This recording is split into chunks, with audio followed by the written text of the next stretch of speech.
In our continuing series on Kabbalistic concepts, we come about a very difficult concept that's called Tzimtzum.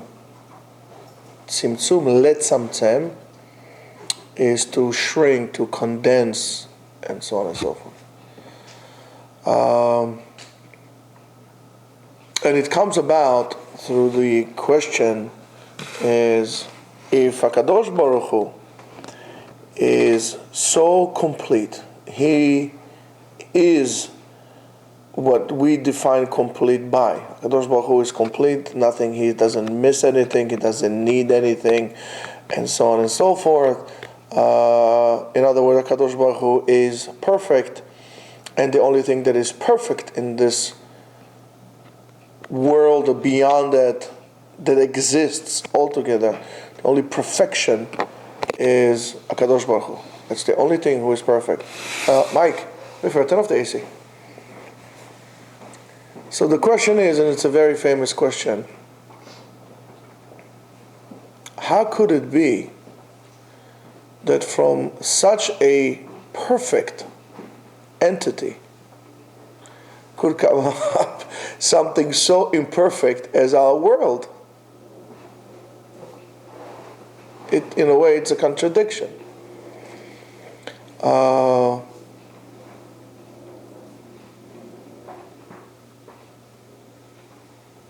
It would seem like something is in a way missing. If HaKadosh Baruch Hu did that, there's something chas v'shalom to say, God forbid to say, something is missing in Him. And that's, by the way, the misconception that many people have. They think that they pray to God because God needs that tefillah, or HaKadosh Baruch Hu needs the korbanot, right? He brings the korbanot. Or when we bring the korban, there's a chas v'shalom, a chisaron, a lacking in the ability of HaKadosh Baruch Hu that He needs it. The same thing, it's like, I will give you a steak that doesn't smell. It's done. It's only say, oh, how about the smell? Right? Or that you come to a restaurant and just smell but not to eat. So people think that we bring the korbanot because God needs this hungry. That's a very paganish concept. The HaKadosh Baruch Hu, it's not that. These are very, very difficult concept, and they're quite abstract, and we need to think about that. In order to overcome this difficulty, we need to explain and to understand what is it called Sod HaTzimtzum, the secret or the concept behind Tzimtzum, what exactly happened there. And this is one of the foundations of Kabbalah, and maybe the whole Kabbalah is based on that concept of Tzimtzum.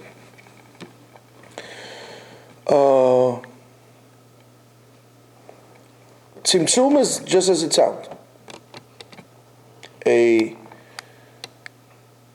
condensation or shrinking.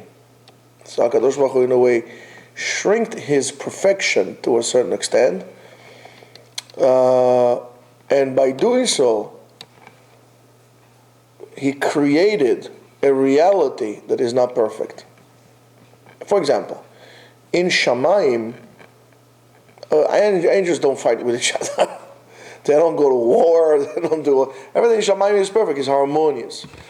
So through willingly limiting the intervening of HaKadosh Baruch Hu with perfection, He created a certain gap inside of Him, made like a little opening, that this reality of imperfection of this world will be able to exist. Before the Tzimtzum, HaKadosh Baruch Hu filled reality, that's what I'm saying, not the world, reality with His perfection. It was perfect. When we say Bereshit bara Elokim et hashamayim ve'et haaretz, that is post-Tzimtzum. In order to create that place, Bereshit, of the place, Bereshit, in the beginning. And we already defined it, that HaKadosh Baruch Hu is no beginning and no end. So in order to create a beginning, I need to put a certain limit to this cycle, right? If there's no beginning and there's no end and everything goes in the cycle, if I want to say, oh, I'm going to ask you, where is the beginning of a circle? I don't know, anywhere is the beginning of the circle. But if I'll take this circle and I'm just going to stretch it now, I'm going to say, this is the beginning, this is the end.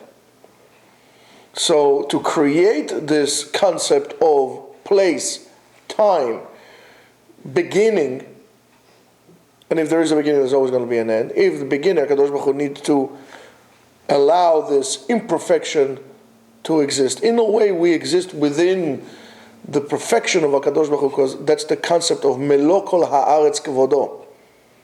What does it mean, Melo Kol Haaretz Kvodo? If Melo Kol Haaretz Kvodo, so how could it be imperfection? HaKadosh Baruch Hu made this, created a reality, and reality is imperfect.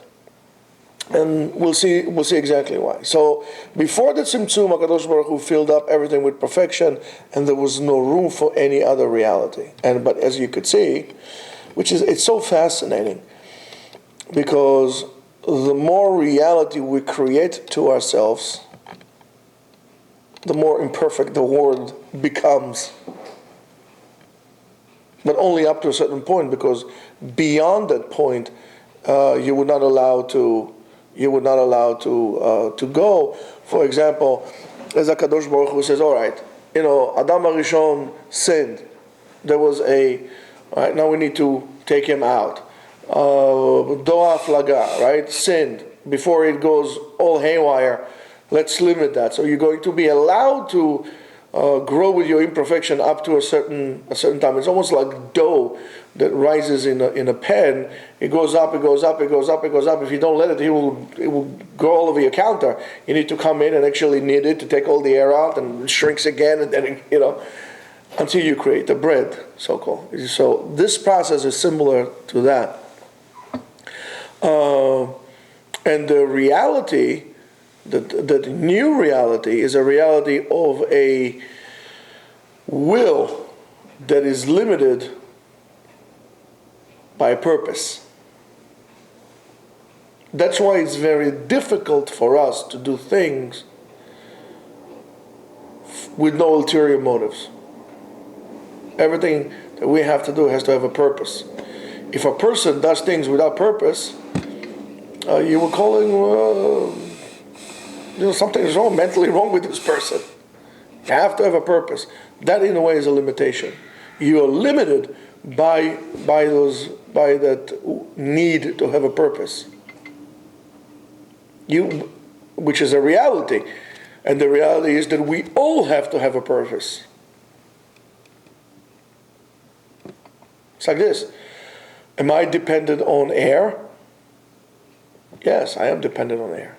But you know what? I want to break my dependency on air, so I'm going to stop breathing. That's not going to work. You need to breathe to survive. So the tachlit, the purpose, is a limiting force. But that's the reality. Our reality is that we have a will limited by a purpose. And as long as that Ein Sof, the endless attributes, filled up everything, there was no room for other worlds to exist. So here comes the Tzimtzum and remove this endless loop. And it created time and it created place, and that's the Bereshit. By doing so, in a way, we created a place that is open from the Ein Sof, from the endlessness in it. It will be like if you take a board. Okay, I'll show you.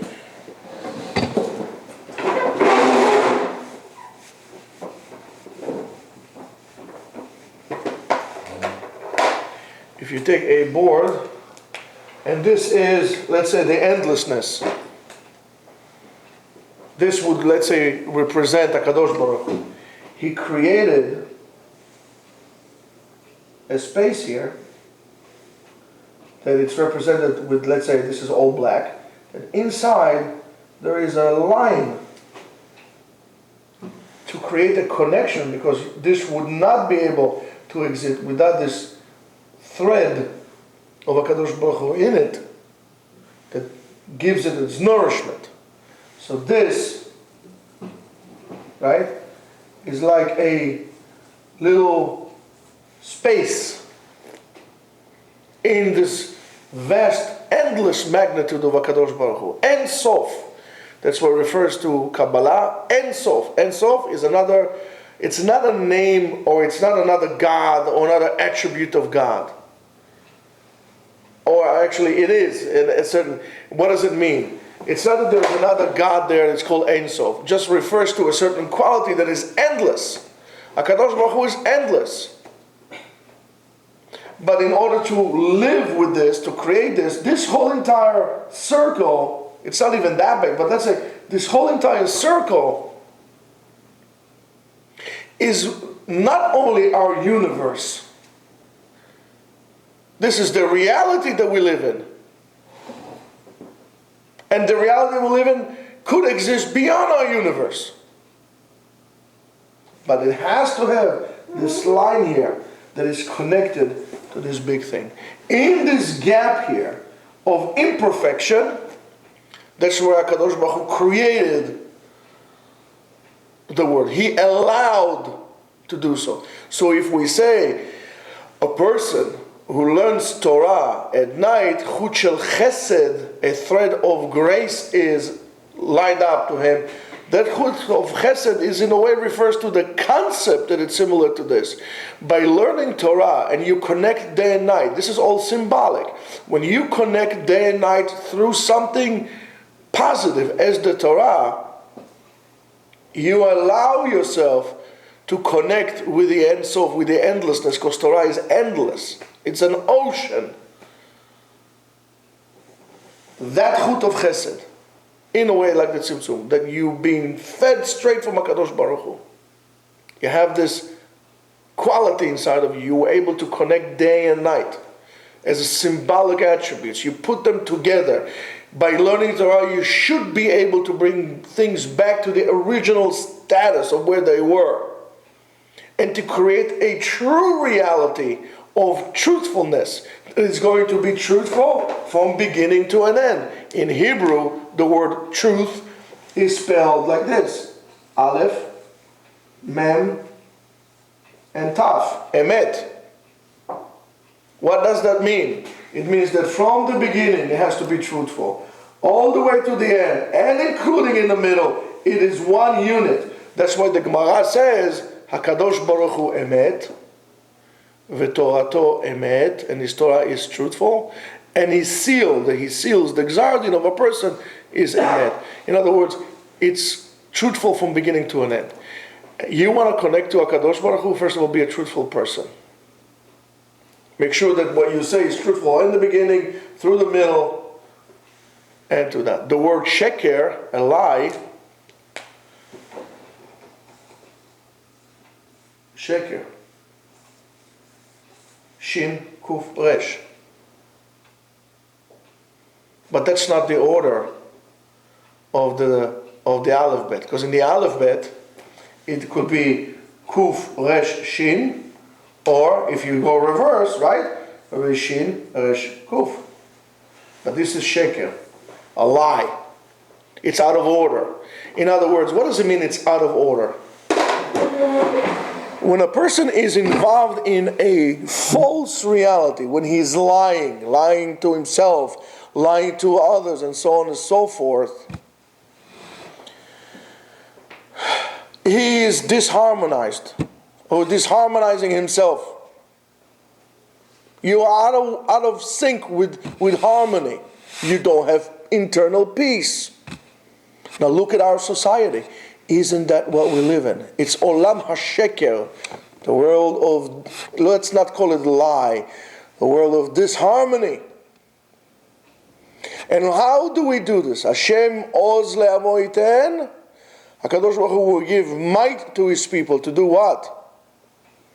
Hashem yevarech et amo b'shalom. Shalom is not peace. Shalom is harmony. We need to learn Torah. Our job is to bring this world to a state of harmony. Why? Very simple.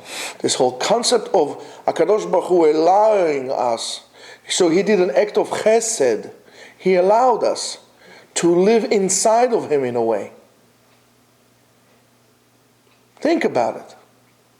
Everything here, whether it's this paper or this plastic or me or you, everything has something from HaKadosh Baruch Hu. In a way, we live inside HaKadosh Baruch Hu. And He allowed us to act of chesed. He did kind. He was kind to us. Why would HaKadosh Baruch Hu kind to us? Very simple. He allowed us to live in this reality for one thing and one thing only. To be even kinder to us. What do I mean? HaKadosh Baruch Hu showed us a picture of a fantastic world, the way it should be, like utopia. As we mentioned previously, a world of how it should have been. And then men sinned. And through the generation, it was through Avraham Avinu, his descendants to the Torah, to bring the world back to what it was.